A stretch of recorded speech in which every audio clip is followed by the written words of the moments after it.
Nah, ternyata nama Kasmujo tidak muncul dalam lembar pengesahan skripsi begitu. Dan memang ada wawancara dari media nanya ke Kasmujo, kira-kira gimana Pak, siap nggak? Dia bilang ya tidak siap, ya siapapun pasti tidak siap kan, kebayang nanti akan banyak yang mencecar dengan sejumlah pertanyaan di proses persidangan baik oleh hakim maupun pihak-pihak yang ada, termasuk ini kan makin viral nih soal Melaka. Ini beberapa hari ini makin viral nih soal ijazah palsu Jokowi. Nah, beberapa waktu lalu si Jokowi datangin Pak Kasmujo. Nah, ternyata di berita di Tempo itu dia nggak siap kalau ditanya di sidang. Nah, ini menurut dia ketakutan atau gimana, Bung Aka? Iya, saya baca juga. Jadi kan itu berkaitan dengan adanya gugatan perbuatan melawan hukum yang diajukan seorang lawyer ya dari Makassar bernama Komarudin yang menggugat sejumlah pihak dalam kasus ijazah palsu ini. Ada rektor UGM, ada dekan Fakultas Kehutanan UGM, ada Jokowi juga, termasuk Kasmujo. Kasmujo ini kan kita tahu dibangga-banggakan Jokowi sebagai dosen pembimbing skripsinya. Belakangan kan disoal oleh Rismon Hasyolan Sianipar dan Roy Suryo karena ternyata nama Kasmujo tidak muncul dalam lembar pengesahan skripsi begitu. Dan memang ada wawancara dari media nanya ke Kasmujo, kira-kira gimana Pak, siap nggak? Dia bilang ya tidak siap, ya siapapun pasti tidak siap kan, kebayang nanti akan banyak yang mencecar dengan sejumlah pertanyaan di proses persidangan baik oleh hakim maupun pihak-pihak yang ada, termasuk di perkara yang hari ini sedang bergulir di Polda Metro Jaya. Ini kan saya kabarkan kepada pemirsa, saya ini sedang di Polda Metro Jaya menunggu rekan-rekan yang lain karena hari ini rencananya akan ada pengambilan keterangan dalam proses undangan klarifikasi terhadap dua orang, yakni Roy Suryo dan Dr. Tifa begitu. Ya karena menghindari ganjil genap kami berangkat duluan sehingga ya masih pagi ini sudah ada di Polda Metro Jaya. Dan kabarnya juga Jokowi mendatangi Kasmujo untuk menawarkan bantuan hukum ya berupa tim lawyer ya. Ya walaupun Jokowi ini kan sebenarnya bukan advokat, nggak punya firma hukum gitu. Ya mungkin dia yang bayar ya. Dia kan kalau duit banyak begitu, tinggal berapa kantor hukum yang mau disewa. Tapi Kasmujo sendiri informasinya memang sudah ada backup dari UGM. Jadi begitu sementara yang bisa saya update terkait itu. Nah, berapa per hari ini atau kemarin ya, itu ternyata Megawati itu mengeluarkan statement yang simple banget sih sebenarnya. Kalau ada Bu ya tinggal tunjukkan ijazahnya, simple itu. Nah, menurut Bung Aka ini proses berbelit-belit ini kenapa tidak dilakukan seperti kata Megawati itu? Iya, baru saja pagi ini mungkin kawan-kawan yang satu grup dengan saya sudah menerima tulisan saya. Saya membuat tulisan atau artikel ya dengan judul kalau Jokowi mau menolong Kasmujo, UGM dan seluruh rakyat Indonesia ya sederhana, ikuti arahan Megawati. Dengan cara apa ya, nunjukkan ijazahnya. Jadi kalau mau menolong Kasmujo, menolong UGM, menolong seluruh rakyat itu bukan dengan memberikan bantuan hukum terhadap Kasmujo, bukan membackup ya secara hukum Kasmujo gitu. Tinggal dia tunjukkan ijazah aslinya, itu akan menolong UGM. Ya, karena UGM jadi tidak mendapatkan tuduhan seolah-olah melindungi ijazah Jokowi yang palsu begitu. Kenapa masyarakat sampai hari ini meyakini ijazah itu palsu? Karena memang tidak pernah ditunjukkan. Belakangan malah ditunjukkan ke penyidik Barreskrim Mabes Polri, tapi konteksnya bukan untuk meyakinkan publik bahwa ijazah itu asli, tapi dalam konteks untuk dites laboratorium forensik yang kita juga meragukan hasilnya. Dan terakhir kita sudah ambil sikap bahwa tes yang tidak melibatkan pihak-pihak lain itu ya tidak kredibel, tidak akuntabel, sehingga Ketimbang kita menolak nanti setelah diumumkan, ya kita menyatakan menolak proses dan hasil dari proses itu hari ini begitu. Jadi sebenarnya ada cara yang simpel tapi malah berbelit-belit gitu, dan itu yang kemudian meyakinkan publik ya jangan-jangan memang nggak ada ijazah aslinya. Ada satu keterangan menarik di video di sosmed itu ya, seorang yang mengaku dulu pendukung Jokowi, awalnya meyakini ijazah Jokowi asli, tapi belakangan logika atau nalar dia itu terhenyak ketika kembali memikirkan satu video tayangan sudah 2 atau 3 tahun yang lalu, di mana ketika teman-teman Jokowi di Fakultas Kehutanan UGM ya pamer lah, bisa dikatakan begitu ya, pamer dengan menunjukkan ijazah asli.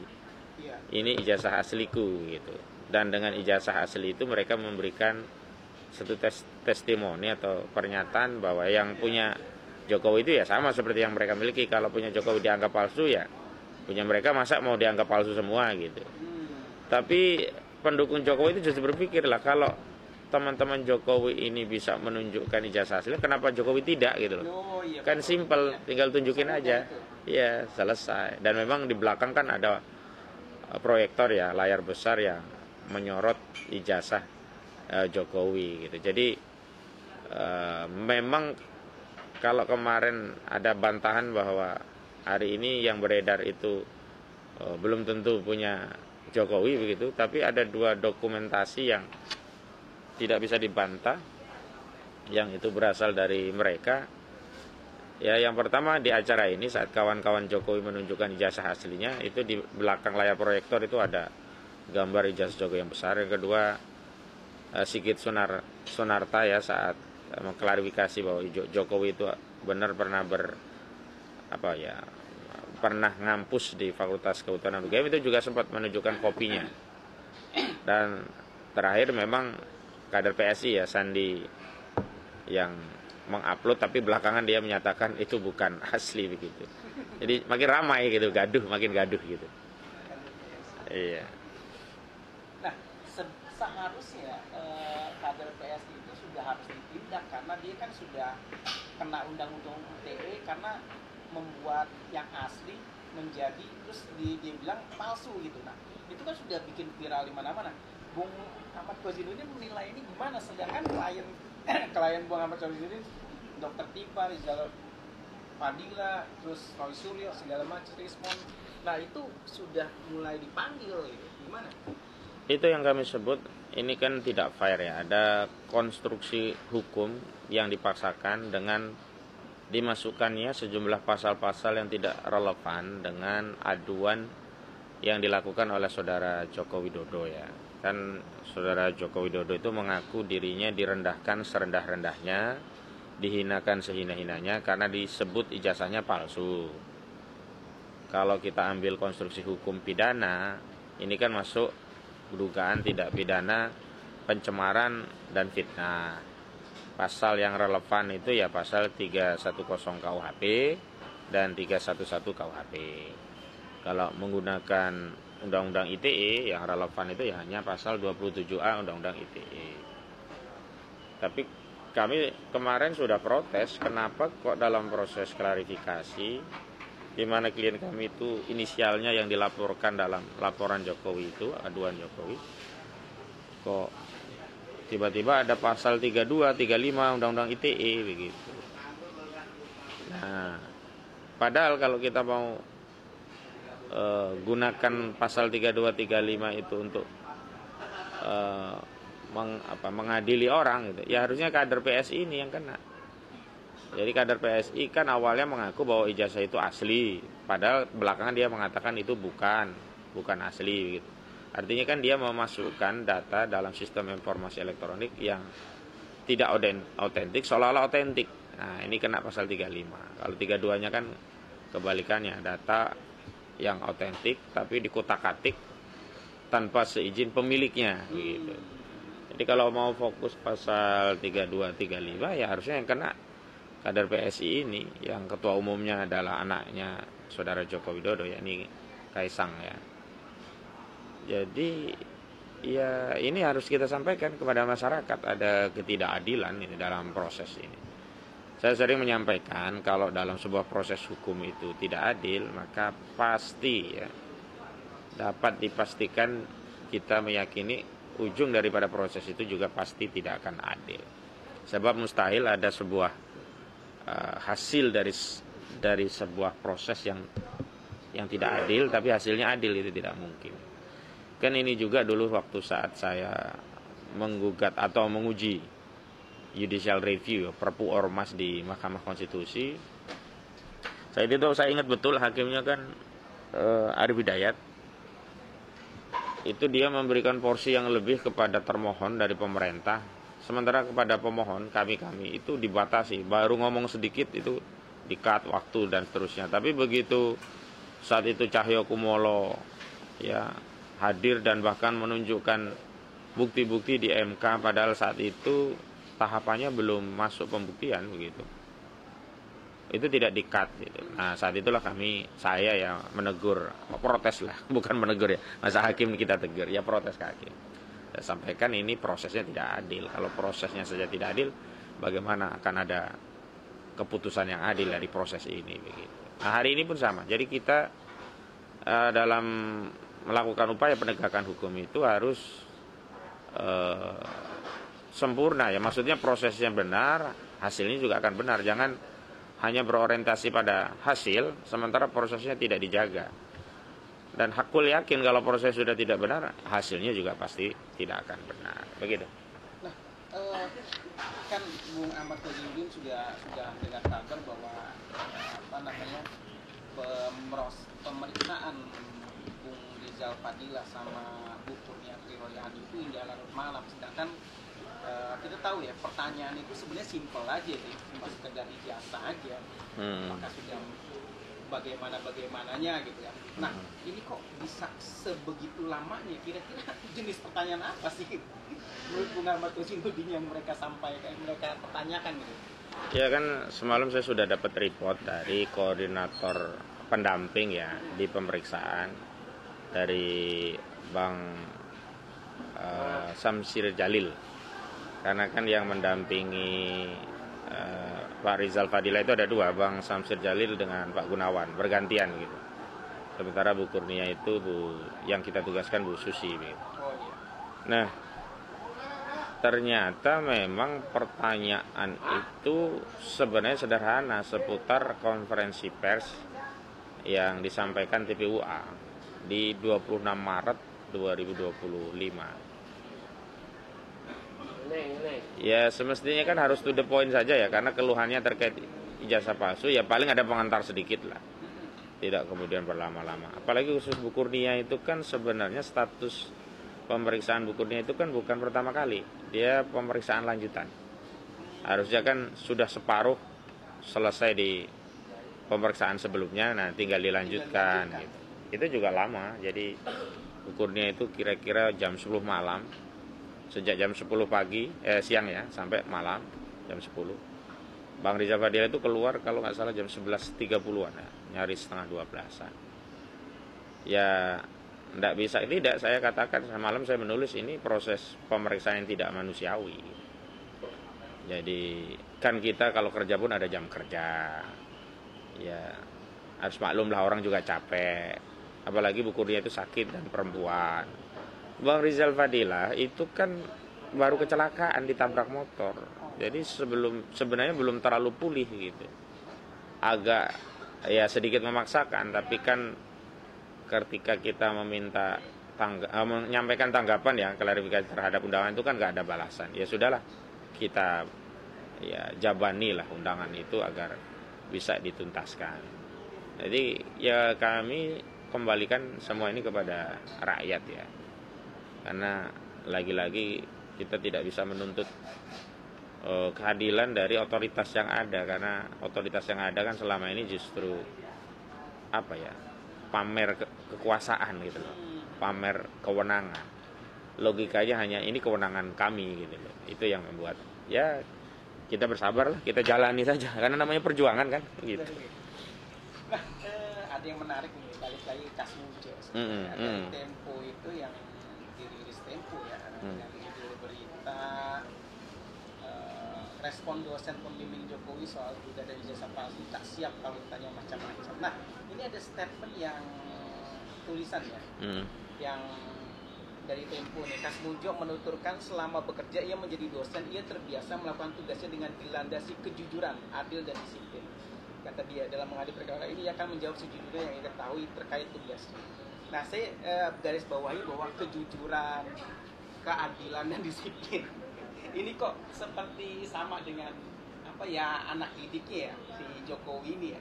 Dari awal kemunculan dia itu selalu menggaung-gaungkan kesederhanaan, disiplin segala macam apa dengan ke ya segala sesuatu yang berbau hal-hal yang menggugah hati orang gitu. Nah, menurut Bung Ahmad Ghazali, ini apakah kalimat-kalimat ini apakah menandakan bahwasannya ini pencitraan gaya pengadilan atau gimana?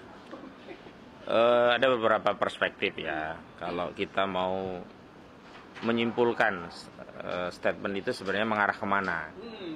gitu. Perspektif pertama ya seperti yang antum sampaikan tadi, ini 11-12 lah antara murid dengan dosennya sama ya, mahasiswa dengan dosennya sama, pencitraan gitu. Tapi justru sebagian yang lain menganggap perspektif yang kedua, ya ini ada kemungkinan Kasmujo akan jujur dan membongkar apa adanya, sehingga itu dikhawatirkan akan merusak skenario kebohongan yang selama ini sudah ada. Makanya ada juga yang memandang tawaran tim hukum dari Jokowi itu agar jawaban Kasmujo itu sejalan dengan apa yang dikehendaki Jokowi begitu loh. Kalau Kasmujo datang sendiri kan dia akan bicara apa adanya. Tapi kalau dampingi tim hukum kan bahasanya nanti akan disesuaikan dengan apa yang sudah dibuat oleh tim hukum. Dan tentu saja karena Jokowi yang menyiapkan, ya tentu sesuai dengan kepentingan Jokowi. Ya ini dua perspektif, jadi bisa yang pertama, bisa yang kedua. Tapi kalau saya melihat perspektif yang ketiga, apapun substansi yang akan disampaikan Kasmujo di dalam persidangan, baik dia jujur dalam perspektif itu menguntungkan Jokowi, atau jujur dalam perspektif bahkan akan membongkar ijazah Jokowi, yang jelas dalam prosesnya Kasmujo itu pasti akan kewalahan. Saya masih ingat di Pengadilan Negeri Surakarta ada satu saksi itu namanya Bambang Prasetyo. Konon dia ini teman SD Saudara Joko Widodo. Pada saat sidang pemeriksaan saksi itu kan saksi banyak disiapkan oleh jaksa, termasuk Bambang Prasetyo. Namun belum sampai ke Bambang Prasetyo waktunya habis maghrib, sehingga ditunda pada pekan selanjutnya, minggu selanjutnya. Di pekan selanjutnya saat istirahat saya dapat kabar dari jaksa, ternyata Bambang Prasetyo itu meninggal dunia kena serangan jantung. Saya menduga kuat dia stres ya. Ya siapa orang yang nggak stres ya di sebuah persidangan yang disaksikan seluruh rakyat, pertanyaan-pertanyaan tajam baik dari jaksa, hakim, pengacara. Saya kira ini juga yang membuat Pak Kasmujo ini menyatakan tidak siap ya. Namanya kalau saya lihat kan beliau sudah sepuh ya, sudah tua, sudah sepuh.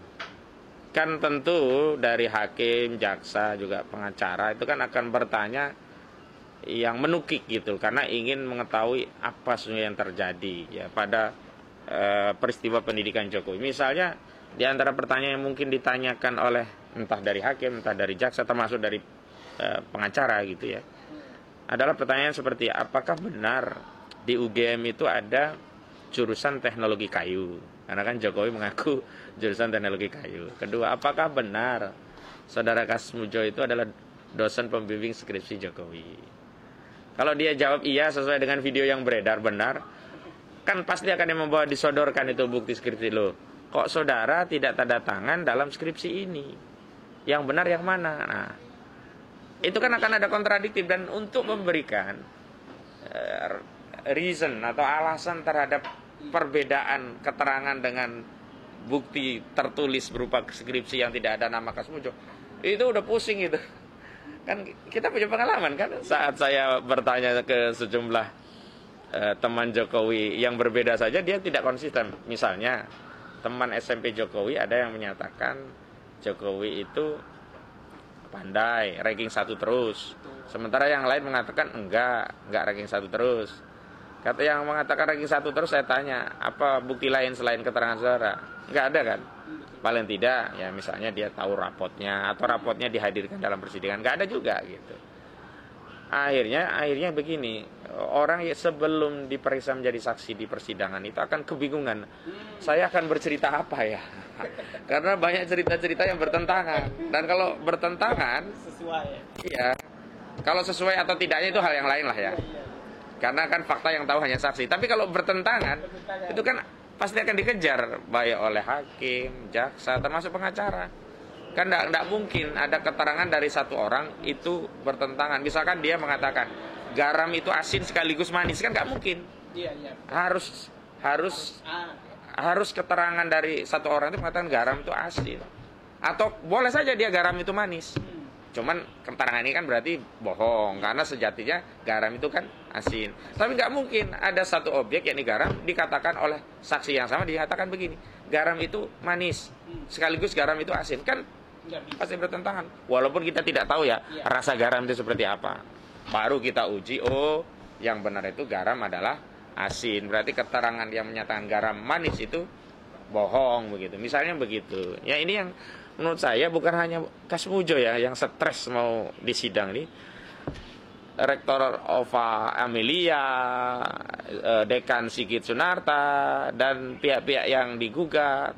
Ya saya yakin juga Saudara Joko Widodo kalau nanti kasus ini lanjut kan dia menjadi saksi pelapor, saksi korban, wajib hadir ya di dalam persidangan.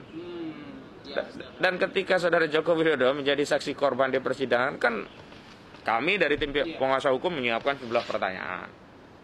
Kemudian hakim juga sudah ada daftar pertanyaan, jaksa sudah ada pertanyaan. Kan dia harus menyiapkan jawaban-jawaban. Walau tidak terkait perkara, saya ingin kaitkan dengan kejujuran seorang Joko Widodo. Misalnya saya akan tanya kepada saudara Joko Widodo. Saudara saksi Joko Widodo, apakah benar saudara menyatakan di kantong saudara ada 11.000 triliun? Saya akan tanya itu. Saudara saksi Joko Widodo, apakah benar saudara dulu menyatakan ada pesanan 6.000 mobil SMK? Saudara Joko Widodo, apakah saudara dulu pernah menyatakan tidak akan membentuk kabinet gemuk? Saudara Joko Widodo, apakah saudara dulu pernah menyatakan bahwa saudara tidak akan import sebagai presiden dan seterusnya, masuk kepada ijazah? Kenapa? Karena jawaban-jawaban ini untuk menguji keterangan saksi konsisten tidak. Kalau jawaban saksi pada sejumlah pertanyaan itu tidak konsisten, kita bisa menyimpulkan bahwa keterangan saksi ini tidak kredibel, atau bahasa lain dusta. Dan sementara keterangan saksi itu kan harus keterangan yang benar-benar 3 ya kriteria keterangan saksi itu sesuai dengan KUHP, Kitab Undang-Undang Hukum Acara Pidana. Dia lihat sendiri, dia dengar sendiri, dia alami sendiri, serta dia menyebutkan alasan apa terkait keterangan yang dia sebutkan. Kalau alasannya tidak masuk akal, keterangan dia itu akan dianggap 2 ya, 1 bohong atau setidaknya dia keliru, tidak jelas. Misalnya begitu. Ini ada komen ya. Wah, pasti Jokibul nangis kalau ditanya gitu. Iya, misalnya contoh nih ya, ada orang yang mengaku melihat pisau itu ditusukkan oleh pembunuh kepada korban. Dia mengaku itu. Kami pengacara tidak akan berhenti di situ. Pasti kita akan tanya dari jarak berapa dia melihat itu. Kalau ternyata dia dari kejauhan, bisa jadi salah lihat. Tapi kalau dia dari jarak hanya 3 meter, oh masuk akal. Orang 3 meter tuh melihat. Pasti akan kejar loh. Apa yang saudara lakukan lihat itu kok diam saja? Kan salah juga dia. Maka saya kira menarik ini ya. Makanya kenapa saya itu di sejumlah konferensi pers meminta agar laporan ini jangan dicabut. Karena saya tertarik sekali ingin mencari kebenaran material tentang ijazah palsu ini melalui proses persidangan. Karena persidangan yang saya alami, yang saya menjadi pendamping Bambang Trimulyono dan Gus Nur selama 6 tahun, itu 2 hal yang tidak muncul. Ijazah aslinya tidak muncul, saudara Joko Widodonya juga tidak pernah dihadirkan sebagai saksi. Padahal kasusnya adalah kabar bohong terkait ijazah Jokowi. Harusnya kan ijazahnya dihadirkan, Jokowinya juga dihadirkan sebagai saksi. Tapi itu tidak terjadi. Tapi faktanya tetap saja itu divonis. Awalnya divonis 6 tahun, kabar bohong. Begitu kami ajukan banding, dibatalkan. Vonisnya turun menjadi 4 tahun. Pasalnya berubah menjadi pasal 28 ayat 2 junto 45A ayat 2 Undang-Undang ITE. Saat itu Undang-Undang ITE belum diubah ya, masih Undang-Undang nomor 19 tahun 2016 yang merupakan perubahan kedua dari Undang-Undang nomor 11 2008. Kalau yang hari ini dialami Dr. Tifa, Dr. Ismon dan yang lainnya ini kan sudah perubahan kedua. Ya undang-undang itu perubahan keduanya Undang-Undang Nomor 1 Tahun 2024. Begitu, Bu. Terakhir nih, Bu. Ini abang ada anekdot lucu nih dari para Netizen, netizen, komentator ya. Ini sebenarnya kalau segala sesuatu yang dilakukan Jokowi itu pencitraan, ditampilkan ya, dari pakaian, segala macam, makan, segala macam. Iya. Soal ijazah muter kayak ular tangga gitu, gimana, Bu? Iya. Muhammad Kosidudin itu sebagai closing statement terakhir lah. Nah, itu juga ada dua perspektif. Ya, perspektif yang pertama, sebenarnya ijazah Jokowi itu ada, tapi ingin playing victim agar mendapatkan simpati publik, seolah-olah dia dikuyo-kuyo atau bahasa dia ya dia direndahkan serendah-rendahnya, dihinakan sehina-hinanya. Nah, pada saatnya baru dia kasih tahu. Nah, gitu. Tapi yang kedua ada perspektif apa? Dia memang nggak punya. Karena kalau punya ngapain dia playing victim dari kasus ini? Kenapa? Nggak menguntungkan. Nggak menguntungkan karena dia sudah dicap sebagian masyarakat itu maka dia seperti bukunya Jokowi bukunya Bambang Tri. Kan ada Jokowi undercover lelaki berijazah palsu. Nah, sudah dapat stempel itu atau predikat lelaki berijazah palsu dia. Jadi analisis yang terkuat adalah yang kedua, memang nggak ada gitu. Sementara ini ya, karena kan kita belum buktikan. Hanya menurut saya baik ijazah itu ada atau tidak, menurut saya saudara Joko Widodo itu telah ya menyusahkan seluruh rakyat Indonesia gitu. Harusnya kan sejak awal dikasih, kalau ada ya selesai, kalau nggak ada ya cepat masuk penjara, selesai kan. Ini kan nyusahin 280 juta orang ya. Bahkan sudah berapa orang jadi korban kasus ijazah palsu ini. Bambang Tri, Gus Dur, belum yang meninggal. Tadi ada Bambang Prasetyo, itu jantungan itu meninggal, belum sempat kami periksa sebagai saksi, jantungan dan meninggal gitu. Ya, bukan maksud kami menunjukkan bahwa ini ada sesuatu yang tegang gitu di pengadilan. Memang faktanya begitu. Tidak semua orang itu siap untuk menjadi saksi yang diambil keterangan di persidangan, apalagi menjadi terdakwa begitu. Dan juga ada saksi yang ibu kepala sekolah yang mengaku KTP Muslim. Iya, kan itu terjadi. Lebih parah kan ada kepala sekolah SDN Tirtoyoso ya di Surakarta, SD-nya Jokowi itu. Bu siapa saya lupa namanya. Di BAP dia mengaku Muslim. Di BAP dia menyatakan saya sebagai Muslim tidak terima kitab suci saya yakni Al-Quran digunakan untuk menyebarkan kebohongan. Lah begitu diambil sumpah kok diambil janji. Kalau Kristen kan bukan sumpah, janji. Makanya saya kejar itu. Ibu ini gimana? Saya nggak mau tanya tentang kenapa ibu keluar dari Islam jadi Kristen, itu urusan privasi lah. Yang saya tanya, Anda sudah menjadi Kristen kok di BAP menyatakan saya sebagai seorang Muslim ya merasa dirugikan karena kitab suci saya yakni Al-Quran digunakan sebagai sarana untuk menyebarkan kebohongan. Kan gak masuk akal gitu loh. Dan itu benar-benar saya lihat itu ibu itu ketakutan benar. Dan seharusnya BAP itu batal yang dihukum ya. Kemarin waktu itu kalau dia tidak mencabut keterangan itu kami proses keterangan palsu 7 tahun. Cuman dia menarik. Nah kalau dia tarik itu kan berarti nggak ada unsur dirugikan. Itu kan menjadi meringankan klien kita waktu itu gitu loh. Oke. Baik guys, nah ini memang kita bincang-bincang sedikit ya sebelum sambil menunggu beberapa lawyer yang hadir dan klien juga hadir, Dr. Tifazia dan